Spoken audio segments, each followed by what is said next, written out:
Hi everyone, and welcome to a new episode of Royalty Now. In the news this week, Charlotte Casiraghi is pregnant. I knew it. During a trip to Italy to celebrate the big 2-7, Charlotte was showing a very pronounced pregnancy belly. I am happy that the family is expanding in Monaco, though I have to admit I'm slightly disappointed that Charlotte didn't get married first. She would have made the most beautiful bride. Plus, her baby would be legitimized in the eyes of the Catholic Church.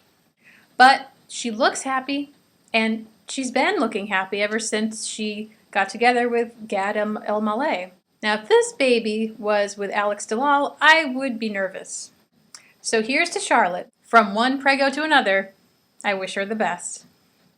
William and Kate may not need a full-time nanny, but Zara might. Zara Phillips and her husband Mike Tyndall are expecting their first baby early in the new year. With all of their sporting commitments and travel, it's thought that they will engage a full-time nanny. William and Kate are said to be engaging someone at least part-time, but with Kate's mother Carol and her sister Pippa on standby for royal diaper duty, I probably don't think a full-time nanny is necessary. Of course, that will change the further they move up in the royal totem pole. As a mother-to-be myself, I know firsthand how excited grandmas get. They can't wait to nab that newbie and just spoil them rotten. And I think it's wonderful. But when it comes to royals, I am certain a full-time nanny, or maybe even two, may become necessary. Now, some people are not exactly happy with the Middleton clan, especially Carol. She has been seen as a social climber, and Kate was branded Waity Katie for not really having a career prior to becoming Prince William's wife. However, if it's a more common touch you want, you could do worse. I mean, Carol and Mike have great entrepreneurial skills, obviously. And wherever she goes, Kate has always looked like a very happy, fun girl. Compare that with the oft-sulking, pensive Diana, who, I might add, was praised for trying to give William and Harry the more common, down-to-earth view of life. Going to McDonald's, going to water parks, etc. So if Diana was praised for having William and Harry see the world through a more modern lens, why berate Kate? It just doesn't make sense or seem very fair. Prince Philip, 92, will travel to Edinburgh on Monday, August 12th, where he will hand out medals at the Royal Society of Edinburgh. Prince Philip has been an honorary fellow of the Royal Society of Edinburgh since 1951, one of his oldest patronages, and has presented royal medals several times previously. Now, if you remember, the Duke was first admitted to the London Clinic on June 6th and had submitted to exploratory abdominal surgery. Philip was discharged from the hospital 11 days later, and Buckingham Palace said he would take at least 2 months to recuperate.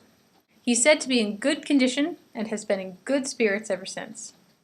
Now, I know I posted this at the blog, but I just really don't understand how the palace can be confused about all of this.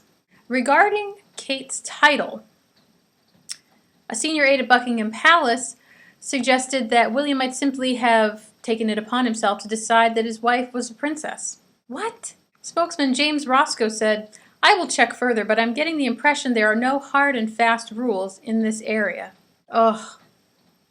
There are rules in this area. A woman takes the style of her husband upon marriage. Simple. Unless the Queen whips up some letters patent to declare otherwise.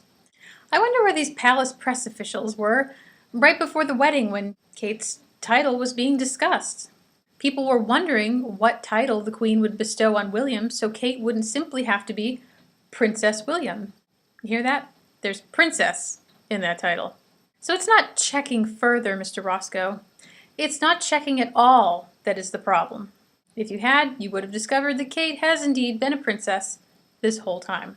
This whole brouhaha came to light when little Prince George's birth certificate came out into public view, and Kate was listed as Princess of the United Kingdom. I had a feeling all was not well when Wikipedia had several royal birth dates down correctly, when the official palace website had them down wrong. I mean, do they just not care about what's happening in the monarchy? Or are they just lazy sods in general that would do this at any job they were at? Who knows? But somebody ought to be fired, and quick. The baby is His Royal Highness Prince George of Cambridge. Kate is a princess, just not in her own right. And yes, she is also a duchess. Thank you for watching. and make sure that you have entered your name into this month's Royal Raffle. Take care, and as always, God save the Queen.